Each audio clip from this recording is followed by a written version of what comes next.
누가가 기록한 기쁜 소식. 누가복음 11장. 기도. 하루는 예수님이 어떤 곳에서 기도하셨다. 기도를 마치시자 한 제자가 주님, 요한이 그의 제자들에게 기도하는 법을 가르쳐 준 것처럼 우리에게도 가르쳐 주십시오 하였다. 그래서 예수님은 제자들에게 이렇게 기도하라고 말씀하셨다. 아버지, 아버지의 이름이 거룩히 여김을 받게 하시고 아버지의 나라가 속히 오게 하시며 우리에게 날마다 필요한 양식을 주소서. 우리가 우리에게 죄 지은 사람들을 용서합니다. 그러니 우리의 죄도 용서해 주소서. 그리고 우리가 시험에 들지 않게 하소서. 예수님은 제자들에게 다시 말씀하셨다. 너희 중 어떤 사람에게 친구 하나가 있다고 하자. 그런데 그 친구가 한밤중에 찾아와서 여보게 빵 3개만 구워주게. 한 친구가 여행 중에 나를 찾아왔으나 대접할 것이 없어서 그러네 하고 말하면 그가 안에서 나를 괴롭히지 말게. 이미 문은 닫혔고 아이들과 나는 잠자리에 들었으니 지금 일어나 줄 수는 없네 하고 거절할 수 있겠느냐? 내가 너희에게 말하지만 그가 비록 자기 친구라는 이유 때문에 일어나 주지는 않을지라도 그가 끈질기게 졸라대기 때문에 일어나 그에게 필요한 것을 줄 것이다. 그래서 내가 너희에게 말한다. 구하라, 그러면 받을 것이다. 찾아라, 그러면 찾을 것이다. 문을 두드려라, 그러면 열릴 것이다. 누구든지 구하는 사람은 받을 것이요, 찾는 사람은 찾을 것이요, 두드리는 사람에게는 열릴 것이다. 너희 중에 아들이 생선을 달라는데 생선 대신 뱀을 주며 계란을 달라는데 전갈을 줄 아버지가 있겠느냐? 악한 사람들도 자기 자녀에게는 좋은 선물을 줄 줄 아는데 하물며 하늘에 계신 너희 아버지께서 구하는 사람에게 성령을 주시지 않겠느냐? 하루는 예수님이 벙어리 귀신을 쫓아내시자 귀신은 나가고 벙어리 되었던 사람이 말을 하기 시작하였다. 사람들은 이것을 보고 놀랐으나 그들 가운데 어떤 사람은 그가 귀신의 왕 사탄의 도움으로 귀신을 쫓아낸다고 하였다. 또 어떤 사람은 예수님을 시험하려고 하늘에서 오는 기적을 요구하기도 하였다. 그러나 예수님은 그들의 생각을 아시고 이렇게 말씀하셨다.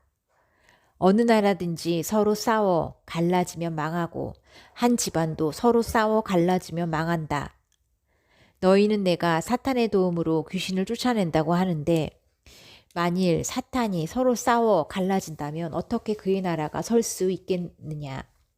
내가 사탄의 도움으로 귀신을 쫓아낸다면 너희를 따르는 사람들은 누구의 도움으로 귀신을 쫓아내느냐? 그러므로 그들이 너희 재판관이 될 것이다.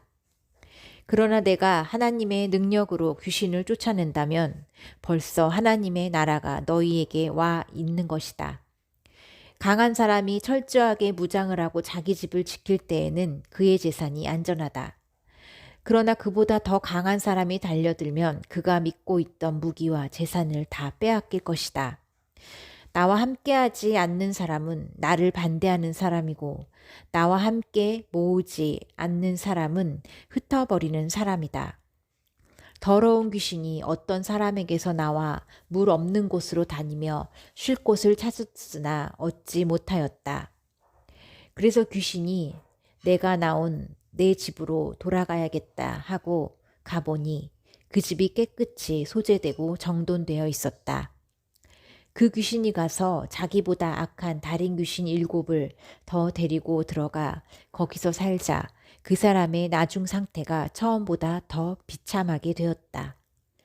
예수님이 이 말씀을 하실 때 군중 가운데서 한 여자가 큰 소리로 당신을 낳아서 기른 분은 참 행복합니다 하고 외쳤다. 그러나 예수님은 하나님의 말씀을 듣고 실천하는 사람이 더욱 행복하다 하고 말씀하셨다. 더 많은 사람들이 모여들자 예수님은 이렇게 말씀하셨다. 이 악한 세대가 기적을 요구하나 요나의 기적밖에는 보일 것이 없다. 니느웨 사람이 요나의 기적을 본 것처럼 나도 이 세대에게 그와 같은 기적을 보일 것이다. 솔로몬의 지혜를 들으려고 땅끝에서 왔던 남방 여왕도 심판 때 일어나 이 세대 사람들을 죄인으로 단정할 것이다. 자, 보아라, 솔로몬보다 더 위대한 사람이 여기 있다. 요나의 전도를 듣고 회개한 니느웨 사람들이 심판 때 일어나 이 세대 사람을 죄인으로 단정할 것이다. 자, 보아라, 요나보다 더 위대한 사람이 여기 있다.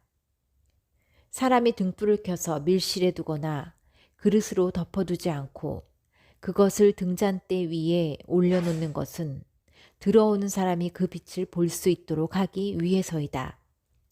눈은 몸의 등불이다. 내 눈이 성하면 온몸도 밝을 것이고 내 눈이 나쁘면 온몸도 어두울 것이다. 그러니 내 속에 있는 빛이 어둡지 않은가 살펴보아라. 너의 온몸이 밝아 어두운 데가 없으면 마치 등불이 너를 비출 때와 같이 온몸이 밝을 것이다. 위선자. 예수님이 말씀을 마치시자 한 바리새파 사람이 함께 식사하자고 예수님을 초대하였다. 그래서 예수님이 들어가 식탁에 앉으셨는데 이 바리새파 사람은 예수님이 식사 전에 손을 씻지 않는 것을 보고 놀라는 표정을 지었다. 그래서 예수님이 이렇게 말씀하셨다. 너희 바리새파 사람들은 잔과 접시의 겉은 깨끗하게 하지만 속은 탐욕과 악으로 가득 차 있다. 어리석은 사람들아, 겉을 만드신 분이 속도 만드시지 않겠느냐? 너희가 가진 것을 가난한 사람들에게 주어라.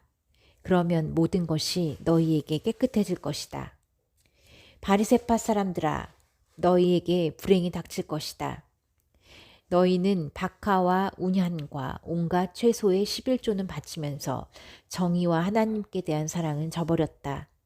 그러나 11조도 바치고 이것도 버리지 말았어야 했다. 바리새파 사람들아, 너희에게 불행이 닥칠 것이다. 너희는 회당의 높은 자리를 좋아하고 또 시장에서 인사받는 것을 좋아한다. 너희는 평평한 무덤과 같아서 사람들이 그 위를 걸어다니면서도 무덤인 줄 모른다. 그때 한 율법학자가 예수님께 선생님 이렇게 말씀하시니 우리까지 모욕하시는 것이 아닙니까? 하였다. 그래서 예수님이 다시 말씀하셨다. 너희 율법학자들에게도 불행이 닥칠 것이다. 너희는 지기 어려운 짐을 사람에게 지우고 너희 자신은 손끝 하나 까딱하려 하지 않는다. 너희는 너희 조상들이 죽인 예언자들의 무덤을 꾸미고 있다. 너희 조상들은 예언자들을 죽였고 너희는 그들의 무덤을 꾸미고 있으니 사실 너희는 너희 조상들이 행한 일을 인정하고 있음을 증거하고 있다. 그래서 하나님은 그의 지혜로 말씀하셨다. 내가 그들에게 예언자들과 사도들을 보내겠다. 그들이 덜어는 죽이고 덜어는 핍박할 것이다. 그러므로 세상이 시작된 때부터 지금까지 죽임을 당한 모든 예언자들의 피에 대하여 이 세대가 책임을 져야 할 것이다. 내가 분명히 말해두지만 아벨의 피로부터 제단과 성전 사이에서 죽음을 당한 사가랴의 피에 대해서까지 이 세대가 죗값을 치르게 될 것이다. 너희 율법 학자들은 지식의 열쇠를 가지고 있으면서도 너희 자신도 들어가지 않고 또 들어가려고 하는 사람도 못 들어가게 막았다.